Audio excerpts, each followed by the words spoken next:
Assalamualaikum warahmatullahi wabarakatuh. Salam sejahtera untuk kita semua.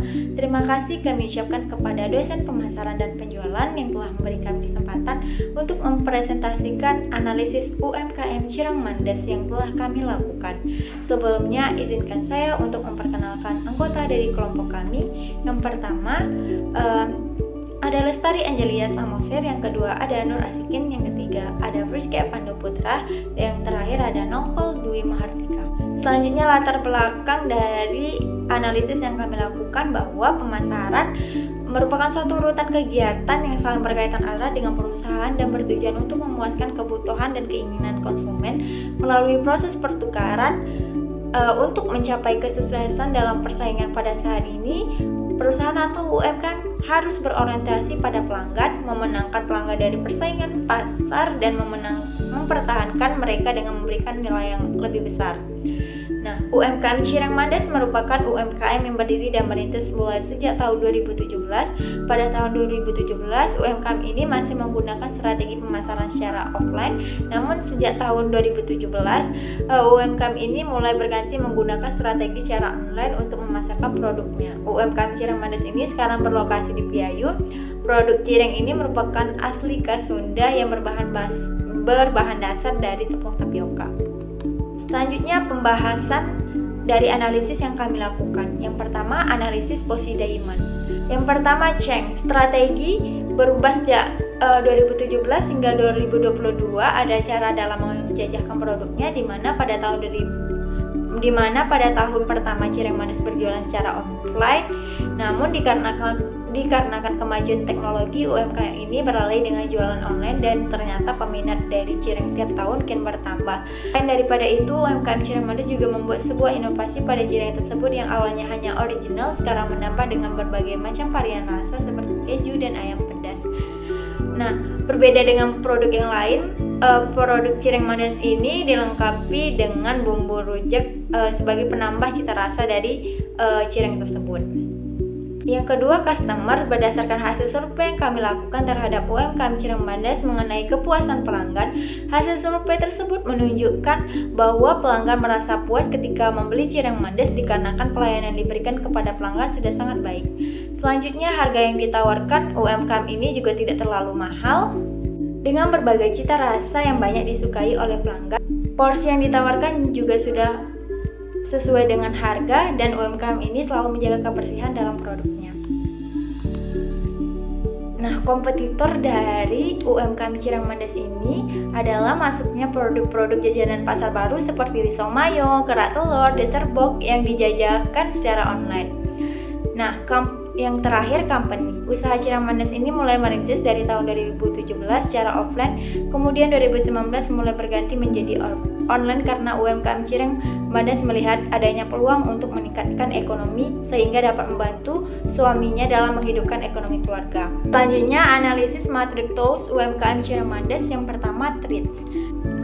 Trade ini terdiri dari harga bahan baku yang fluktuatif, selera konsumen variatif, adanya plagiat atau produk yang sama. Nah, opportunity sendiri itu terdiri dari menawarkan cita rasa produk baru seperti boci, basreng, bika ambon, dan sambal baby cumi. Selanjutnya, minat akan produk cireng cukup besar karena masyarakat sering mencari gorengan untuk jadi cemilan. Produk cireng memiliki varian rasa yang berbeda menjadikan pelanggan tidak merasa bosan. Dan yang terakhir, lokasi jualan strategis secara online. Nah, weakness dari UMKM Cireng Mandes ini, usaha Cireng Mandes sedikit bermasalah dengan modal yang tidak begitu besar. Produk cireng tidak tahan lama dan harus segera dimakan. Mudah alo jika terkena angin jika lama dikonsumsi. Nah, strength dari UMKM Cireng Mandes ini, pertama, produknya fresh ready, bahan baku produk terjamin dan higienis, produk memiliki berbagai macam varian rasa, memiliki rasa khas tersendiri, dan menyediakan produk frozen food.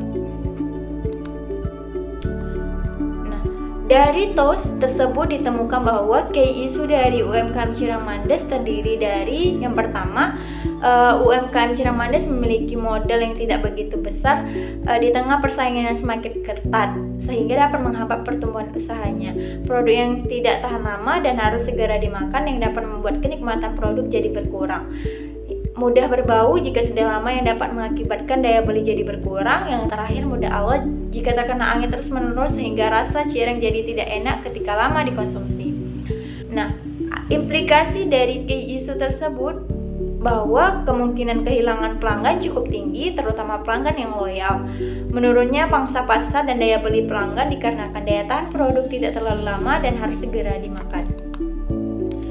Strategi usaha yang kami usulkan untuk UMKM Cireng Mandes bisa mengajukan peminjaman modal kepada koperasi atau bank demi kelancaran usahanya dan tidak kehilangan pelanggan. UMKM bisa membuat sistem pre-order secara online dengan mengumpulkan semua pesanan terlebih dahulu baru melakukan proses pembuatan cireng agar produk sampai di tangan konsumen masih dalam keadaan bagus, tidak berbau dan enak dikonsumsi. UMKM Cireng Mandes bisa melakukan sistem penggorengan cireng pada saat cireng akan segera dikirim agar cireng tidak mudah alot terkena angin apabila digoreng terlebih dahulu sebelum dikirim kepada pelanggan. Nah, arsitektur STP dari UMKM Cireng Mandes. Yang pertama, strategi pemasaran yang digunakan UMKM Cireng Mandes untuk memenangkan persaingan pasar di masa sekarang ini adalah dengan menarik pelanggan agar pelanggan tidak lari ke tempat lain.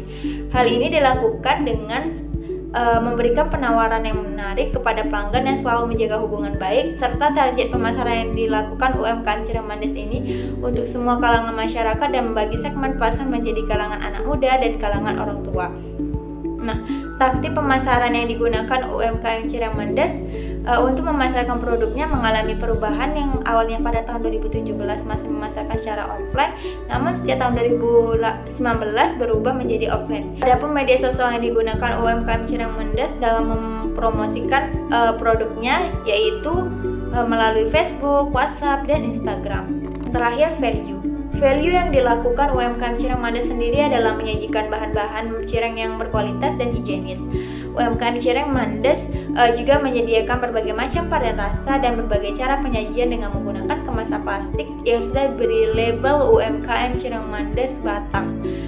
Serta harga yang ditawarkan juga mudah terjangkau dan UMKM Cireng Mandes selalu memberikan pelayanan yang terbaik kepada pelanggan agar pelanggan merasa puas.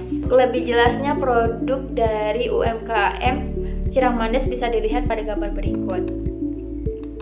Nah, kesimpulan, UMKM Cireng Mandes merupakan UMKM yang berdiri dan merintis mulai sejak tahun 2017. Kompetitornya sendiri terdiri dari Risomayo, Kerak Telur, Dessert-Box, dan lain-lain. Berdasarkan hasil survei kepuasan pelanggan menunjukkan bahwa pelanggan merasa puas ketika membeli Cireng Mandes dikarenakan pelayanan yang diberikan kepada pelanggan sudah sangat baik. Dari analisis TOWS ditemukan key issue bahwa UMKM terkendala di bagian modal dan produknya tidak tahan lama karena mudah berbau dan mudah alot, serta target pemasarannya untuk semua kalangan masyarakat dan membagi segmen pasar menjadi kalangan anak muda dan kalangan orang tua. Lalu taktik pemasaran yang dilakukan sejak tahun 2019 dipasarkan secara online melalui media sosial Facebook, WhatsApp, dan Instagram. Usulan strategi untuk UMKM Cireng ke depannya adalah UMKM Cireng bisa mengajukan peminjaman modal kepada koperasi atau bank demi kelancaran usahanya. UMKM Cireng Mandes bisa membuat sistem pre-order secara online dan melakukan penggorengan pada saat cireng akan segera dikirim. Serta menurut kelompok kami, sebaiknya UMKM Cireng Mandes juga bisa memasarkan produknya secara offline dengan cara jualan di depan rumah dan dititipkan ke warung-warung atau di toko-toko, karena hal ini dapat membuat usaha ini akan semakin lebih cepat berkembang dan pendapatan juga akan lebih bertambah jika dijalankan secara offline dan online. Nah, demikian presentasi dari kelompok kami. Apabila ada kesalahan, saya mohon maaf. Saya akhiri. Wassalamualaikum warahmatullahi wabarakatuh.